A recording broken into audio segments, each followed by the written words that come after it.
Why do you want people money? It is for the body. The body has to be sustained. And if you don't have money, you cannot buy food. And without food, the body will die.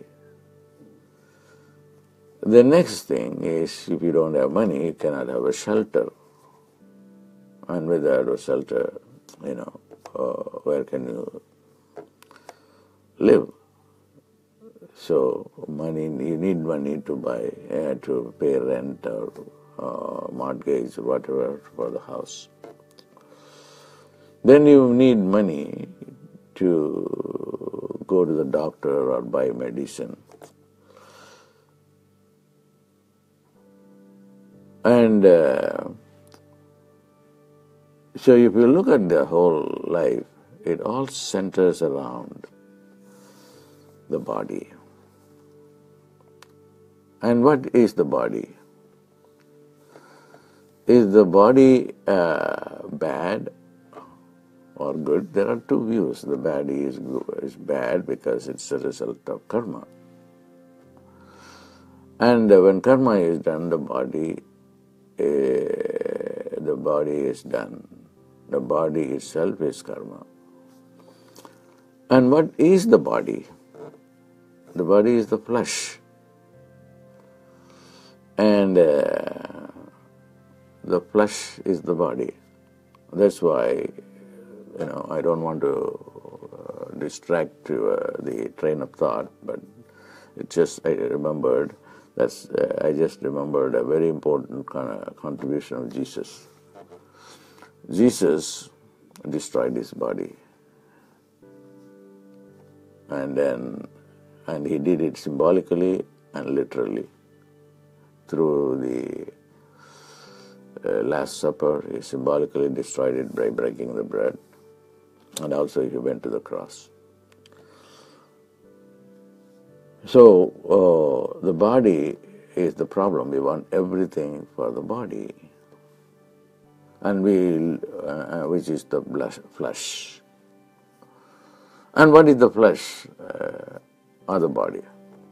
And this leads to another question, another important question. What is this body? What is this flesh? It is real? It's yes and no.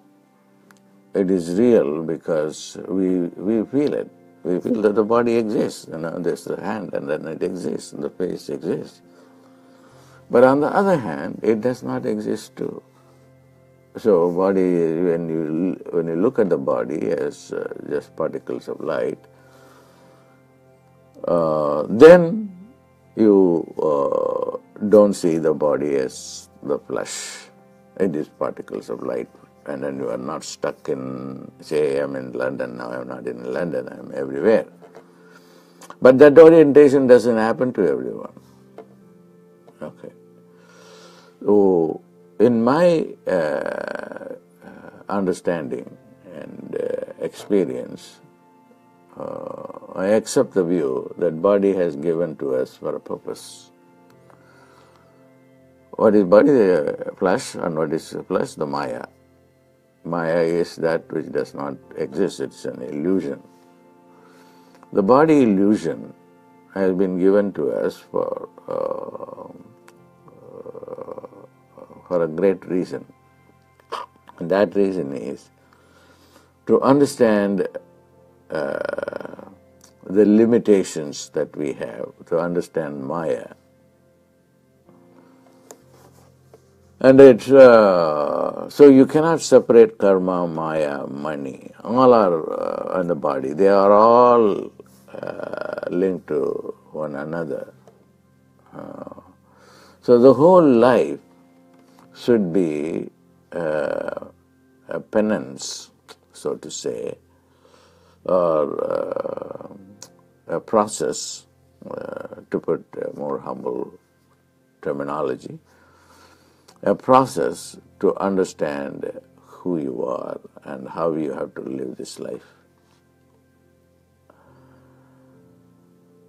You have to understand, based upon what I have just said, karma is the flesh. Karma, more, I was just thinking about it. I would say karma is protein, because the body of protein is the flesh, the tissues. And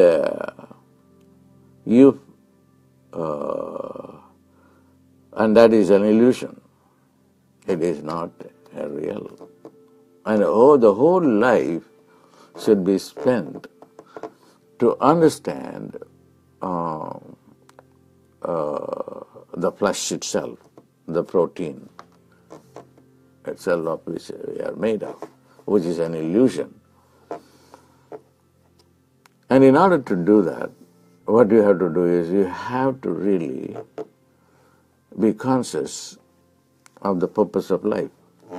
The purpose of life is to realize that you are not the protein. You are not, which is Maya, which is karma. And that is what the purpose of life is. And not just go about doing things unconsciously and driven by the desire to make more and more money. Okay. I asked this question to the people who were with me in Greece, and some of them are completely fed up with the preoccupation they have from morning till evening just to make money. And then God is marginalized, or self-realization is marginalized. So how are you going to live life? We have to live life very consciously, understanding that karma is involved in every act that we do. Karma, we are creating a karma for the future. We are creating the future life. And when you have this realization, then you will not just go about doing inappropriate things just for the sake of money. Money, I want to reiterate it a couple of times, money undoubtedly creates karma. And how you make it creates karma. You have to be extremely, extremely careful about making money. I'll give you a very mundane example from my own life. If I eat some food, and the food was bought with bad money, and I will see the impact of this food bought with bad money in my own consciousness, in my own body. My body will be affected, my mind will be affected, even my soul will be affected, the individual soul. The universal soul will not be affected. My individual soul, body, mind are all affected by the food that was bought with ill-gotten money, because somebody bought me some lunch or dinner, and if I eat that I have this. This is why the yogis don't want to accept food from everyone. So that, because they are very conscious about what it is. So the same thing, if you get a house through ill-begotten money, and although it looks very comfortable and everything, and eventually it is going to get to you, not only get to you, but also your offsprings.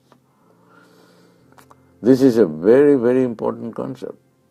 So by being, if you remain poor, don't think that it is a curse.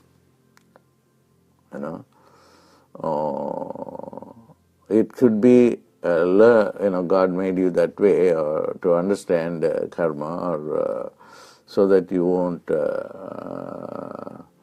get into the trap of making money through wrong means. And similarly, the people don't think that people who have a lot of money are all good people. They were once, and that's as a result of they're getting. And now, in this life, they have no understanding of what karma is, and then they they cheat other people. They do wrong things just in order to make money. So you have to be very, very careful about about how you deal with money and what is your concept of money and how it can create karma. So having understood what karma is, you have to really think about what kind of work that you should do that will have least karma. That is very important. And also you have to make a choice. Well, let me not just make money that are through wrongful means, just to keep the body and the mind in a illusionary happy state. But deep down you are creating a very bad karma for the future and for your children.